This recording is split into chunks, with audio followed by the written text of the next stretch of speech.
ini saya percaya mujizat Allah akan disediakan bagi kita, orang-orang yang percaya kepada Tuhan. Haleluya. Ku yakin saat kau berfirman, ku menang saat kau bertindak. Hidupku hanya ditentukan oleh perkataanmu.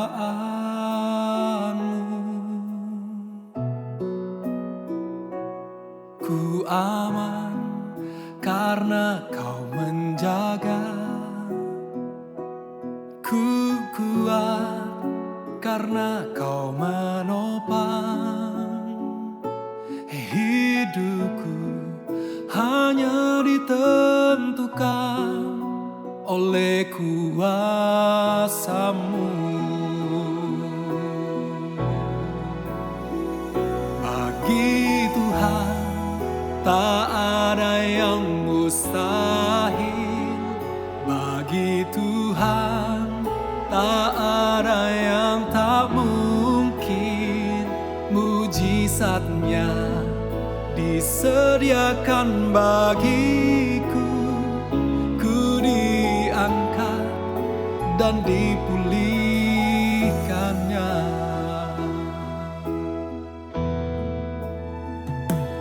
Ku yakin saat kau berfirman, ku menang saat kau bertindak. Hidupku hanya ditentukan oleh perkataan-Mu. Ku aman karena kau menjaga. Ku kuat karena kau menopang. Hidupku hanya ditentukan oleh kuasa-Mu. Bagi Tuhan tak ada yang mustahil. Bagi Tuhan tak ada yang tak mungkin.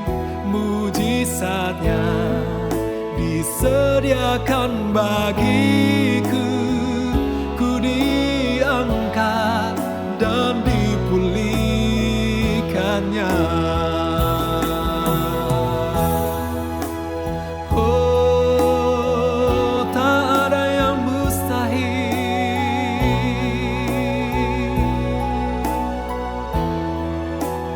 Ya, terima kasih.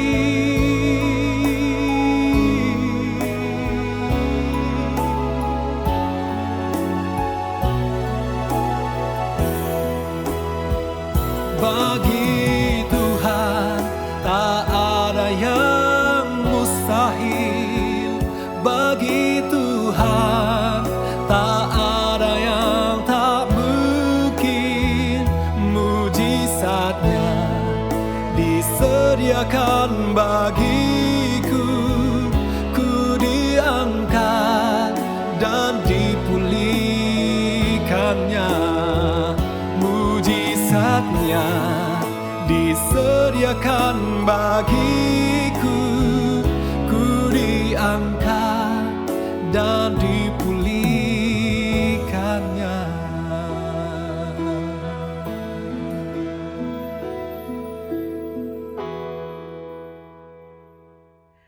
Selamat pagi Bapak Ibu Saudara sekalian dikasihi Tuhan.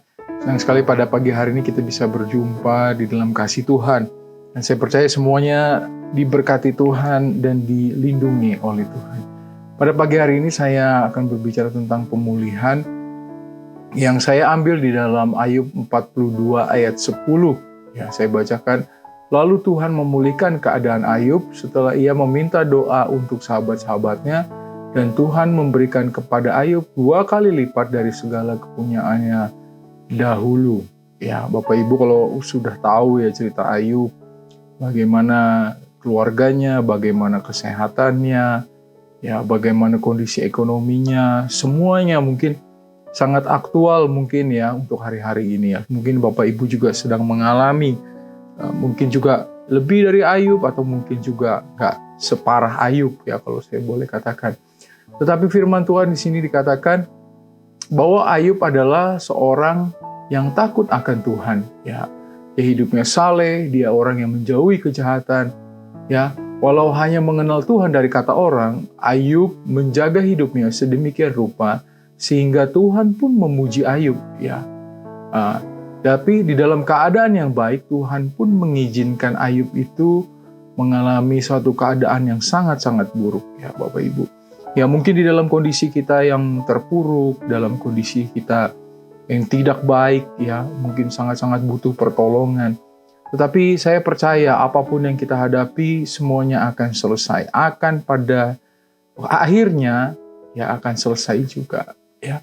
Nah, dari pelajaran ini kita bisa melihat bahwa untuk bisa menerima pemulihan, yang pertama kita belajar dari Ayub adalah Ayub mengalami Tuhan secara pribadi. Ya, di dalam Ayub 42 ayat 5 dikatakan, hanya dari kata orang saja aku mendengar tentang engkau, tetapi sekarang mataku sendiri memandang engkau. Ya, ujian masalah itu membuat Ayub itu ya justru menerima pembaruan. Memang ada proses ya Bapak Ibu ya, ada proses yang mungkin menyakitkan, tidak enak, ya tidak nyaman.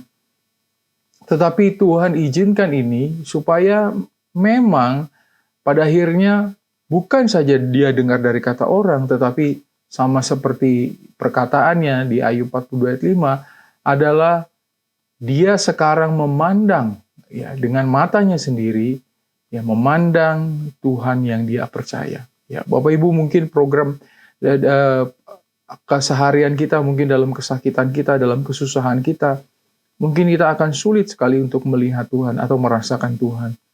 Tetapi percayalah ketika kita terus menaruh pengharapan, ya bahkan kalau Rasul Paulus itu pernah mengatakan dia ada duri dalam daging, justru itu menjaga hidupnya supaya dia bisa mengerti, supaya hatinya ya bisa terus tercelikan, terus bisa melihat ya.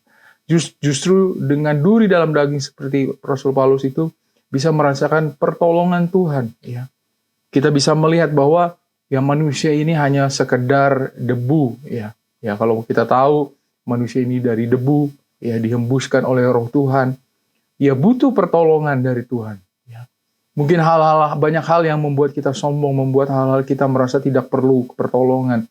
Tetapi justru dengan ya kesulitan-kesulitan justru membuat kita mengerti pertolongan Tuhan, mengerti akan kuasa Tuhan yang besar ya, dan bahkan mengalaminya secara pribadi. Hal yang kedua adalah Ayub itu berdamai dengan Tuhan. 42 ayat 6 dikatakan, oleh sebab itu aku mencabut perkataanku dan dengan menyesal aku duduk dalam debu dan abu. Ya, di dalam kesulitan mungkin kita sering bertanya kepada Tuhan, kenapa begini, kenapa begitu. Mungkin bahkan kita sempat terbersit atau mungkin kita mengatakannya atau kita dalam pikiran kita kecewa dengan Tuhan. Ya. Tetapi di sini dikatakan oleh sebab aku akan mencabut perkataanku dan menyesal. Ya. Duduk di dalam debu dan abu. Ada pertobatan, ada penyesalan. Ya. Mungkin kita terlalu emosi, kita terlalu marah ya dengan apa yang Tuhan perlakukan atau Tuhan izinkan di dalam kehidupan kita. Tetapi ketika kita berdamai dengan Tuhan, datang beribadah, ya sujud sama seperti Raja Daud, ketika dia ditegur oleh Nabi Nathan, dia tidak mengelak, dia tidak berkilah atau dia berargumen, tetapi justru dia bertobat, dia berdoa, dia berpuasa, sama seperti Raja Daud. Marilah Bapak Ibu, manusia itu penuh dengan kelemahan ya, pasti ada kekecewaan yang membuat kita emosi. Ya, hampir semua orang mungkin pernah mengalaminya. Tetapi marilah kita menyesal, ya, mencabut perkataan, ya, supaya apa? Supaya kita bisa berdamai dengan Tuhan. Dan yang hal ketiga adalah Ayub mengampuni sahabat-sahabatnya dan berdoa untuk mereka. 42 ayat 10. Lalu Tuhan memulihkan keadaan Ayub setelah ia meminta doa untuk sahabat-sahabatnya, dan Tuhan memberikan kepada Ayub 2 kali lipat dari segala kepunyaannya dahulu. Nah, setelah Ayub berdamai dengan Tuhan, maka Ayub pun berdamai dengan sahabat-sahabatnya yang telah mengecewakannya. Kesalahan apa yang dilakukan ya teman-temannya Ayub kepada dirinya, mereka mempersalahkan Ayub ya. Mungkin kita juga sering dikatakan mungkin dalam kesulitan kita, kamu itu berdosa kali, kamu harus bertobat. Dia mungkin kita kecewa. Tetapi justru ketika sudah berdamai dengan Tuhan, kita sudah menerima pengampunan dari Tuhan, kemurahan dari Tuhan, kita pun juga harus melakukan hal yang sama. Ya, Bapak Ibu, mungkin banyak sekali orang itu dia bisa rajin beribadah, dia mungkin merasakan juga ketemu dengan Tuhan. Tetapi juga banyak sekali orang yang hidupnya masih menyimpan kepahitan dan dendam. Ya, ini adalah mungkin pergumulan seumur hidup manusia, karena manusia itu adalah makhluk sosial, dia akan bertemu orang, mungkin juga dia tidak menerima, ya, atau mungkin bahkan sekarang ini mungkin lewat sosial media kita terhakimi, kita merasa kok orang-orang ini seperti menghakimi saya. Mari Bapak Ibu jaga hati kita seperti Amsal katakan, ya, supaya kita bisa menjaga kehidupan kita, jangan sampai kita tercemar ya oleh dosa kepahitan, dosa kebencian, ya. Atau mungkin kita menjadi sensitif, ya. Ya. Mungkin kita sering mengatakan, saya ini introvert, ya. Tetapi Bapak Ibu, mari buka hati kita, gitu ya. Jangan sampai ya kita sudah merasakan berdamai dengan Tuhan, tapi tidak berdamai dengan sesama. Mari kita pikirkan bersama-sama apa yang mungkin ya teman-teman kita atau saudara-saudara kita yang membuat kita kecewa.